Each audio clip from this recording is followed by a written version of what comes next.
Cell transportation.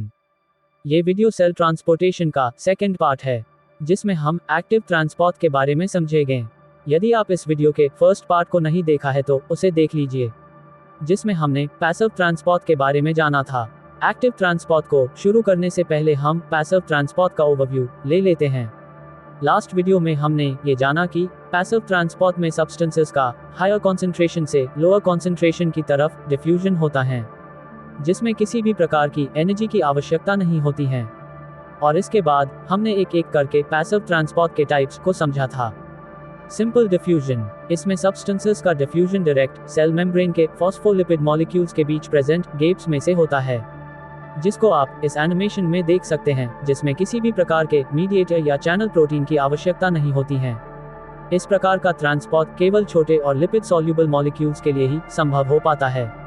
Channel protein, जो substances cell membrane को cross नहीं कर पाते हैं, जैसे कि मैक्रोमोलिक्यूल्स और आयंस, जिनका ट्रांसपोर्ट इन चैनल प्रोटीन या मीडिएटर के थ्रू डिफ्यूजन से होता है।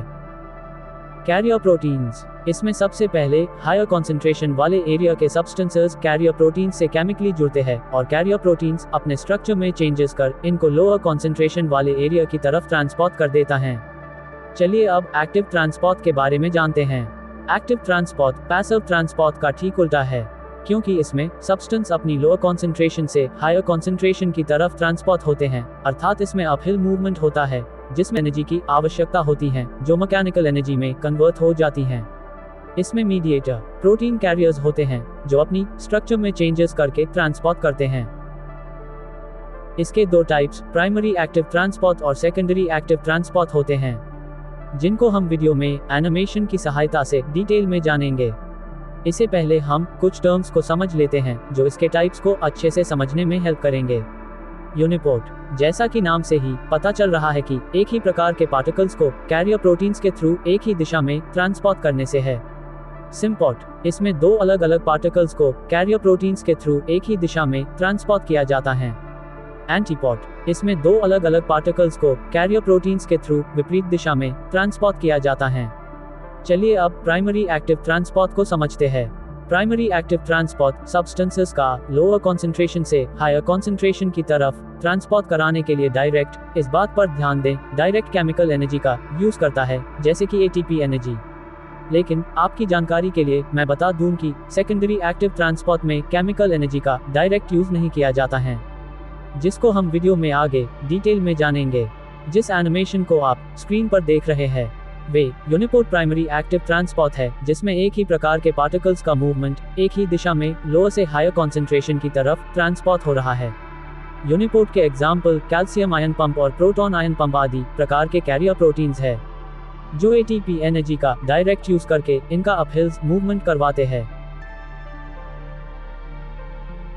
अब हम एंटीपोर्ट प्राइमरी एक्टिव ट्रांसपोर्ट, जो प्राइमरी एक्टिव ट्रांसपोर्ट का ही एक पार्ट है, जिसमें दो अलग अलग प्रकार के पार्टिकल्स एक दूसरे के विपरीत दिशा में केमिकल एनर्जी का डायरेक्टली यूज करके ट्रांसपोर्ट होते हैं, और ये दोनों पार्टिकल्स अपने अपने लोअर कॉन्सेंट्रेशन से हायर कॉन्सेंट्रेशन की तरफ ट्रांसपोर्ट होते हैं।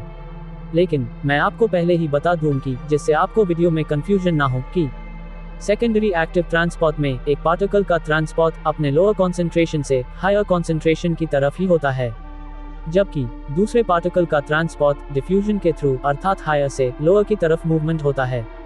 सोडियम पोटेशियम पंप एक सबसे अच्छा एग्जाम्पल एंटीपोर्ट एक्टिव ट्रांसपोर्ट का है, जो न्यूरॉन्स में एक्शन पोटेंशियल जनरेट करते हैं, जिसमें सोडियम और पोटेशियम एक दूसरे के विपरीत दिशा में केमिकल एनर्जी का डायरेक्टली यूज करके लोअर से हायर कॉन्सेंट्रेशन की तरफ ट्रांसपोर्ट होते हैं। चलिए इसको समझते हैं।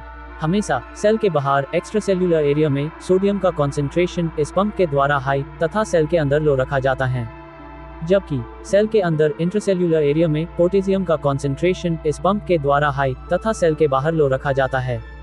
इस पंप या एंटीपोर्ट कैरियर प्रोटीन के थ्रू एक बार में एक साथ 3 सोडियम और 2 पोटेशियम को ट्रांसपोर्ट किया जाता है। चलिए अब एक्टिव ट्रांसपोर्ट के दूसरे टाइप्स सेकेंडरी एक्टिव ट्रांसपोर्ट को समझते हैं।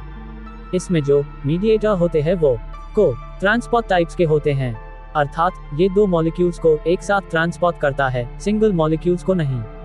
इसलिए इसके ट्रांसपोर्टर सिम्पोर्ट या एंटीपोर्ट होते हैं। सेकेंडरी एक्टिव ट्रांसपोर्ट में केमिकल एनर्जी का यूज डायरेक्टली नहीं होता है।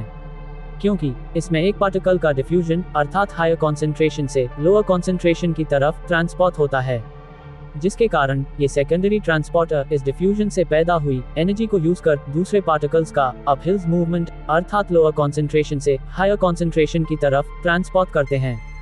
इसमें जो डिफ्यूजन करने वाले पार्टिकल्स होते हैं वो केवल आयंस ही होंगे, ताकि इनकी इलेक्ट्रोकेमिकल पोटेंशियल एनर्जी का यूज हो सके। और इन आयनों का डिफ्यूजन होने के बाद इनको इसी सेल मेम्ब्रेन पर प्रेजेंट आयंस पंप के थ्रू केमिकल एनर्जी का डायरेक्टली यूज कर अपहिल मूवमेंट कराया जाता है, ताकि फिर से इन आयनों की सहायता से सेकेंडरी ट्रांसपोर्टर के थ्रू आवश्यक मटेरियल को सेल के अंदर या बाहर ट्रांसपोर्ट किया जा सके। जिस एनिमेशन को आप स्क्रीन पर देख रहे हैं वे एक सिंपोर्ट सेकेंडरी एक्टिव ट्रांसपोर्ट है, जो दो अलग अलग पार्टिकल्स को एक ही दिशा में ट्रांसपोर्ट कर रहा है।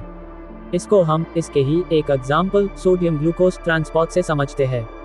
चलिए शुरू करते हैं। हमारे शरीर की स्मॉल इंटेस्टाइन में ग्लूकोज का अब्जॉर्प्शन एपिथेलियल सेल में इसी तरह से होता है, जहां पर हमेशा ग्लूकोज एपिथेलियल सेल के बाहर अर्थात इंटेस्टाइन में लो कॉन्सेंट्रेशन में मौजूद रहता है, भले ही आपने ज्यादा खाना खाया हो। और इसके विपरीत सेल के अंदर ग्लूकोज हाई कॉन्सेंट्रेशन में मौजूद होता है, जबकि सोडियम सेल के बाहर हाई तथा सेल के अंदर लो कॉन्सेंट्रेशन में मौजूद रहता है। जब सोडियम का डिफ्यूजन सेल के अंदर होने से इलेक्ट्रोकेमिकल पोटेंशियल एनर्जी जनरेट होती है, जो ग्लूकोज को भी सेल के अंदर अपने हायर से लोअर कॉन्सेंट्रेशन की तरफ ट्रांसपोर्ट कर देती हैं। और इसी सेल के मेम्ब्रेन पर सोडियम पंप होते हैं, जो सोडियम को फिर से सेल के बाहर एक्स्ट्रासेल्युलर एरिया में भेज देते हैं, ताकि इलेक्ट्रोकेमिकल पोटेंशियल का यूज करके और ग्लूकोज को सेल के अंदर लाया जा सके। Antiport secondary active transport. इस प्रकार के ट्रांसपोर्टर में दो अलग अलग पार्टिकल एक दूसरे के विपरीत दिशा में ट्रांसपोर्ट होते हैं। चलिए इसको इसके एग्जाम्पल जो हाइड्रोजन सोडियम ट्रांसपोर्ट है के थ्रू समझते हैं, जिसमें सोडियम का डिफ्यूजन सेल के अंदर होता है, जबकि हाइड्रोजन इस डिफ्यूजन के इलेक्ट्रोकेमिकल पोटेंशियल एनर्जी के द्वारा अपनी लोअर से हाई कॉन्सेंट्रेशन की ओर सेल के बाहर ट्रांसपोर्ट होता है, जो सोडियम के ट्रांसपोर्ट की डायरेक्शन के ऑपोजिट है, जिसे आप इस एनिमेशन में देख सकते हैं।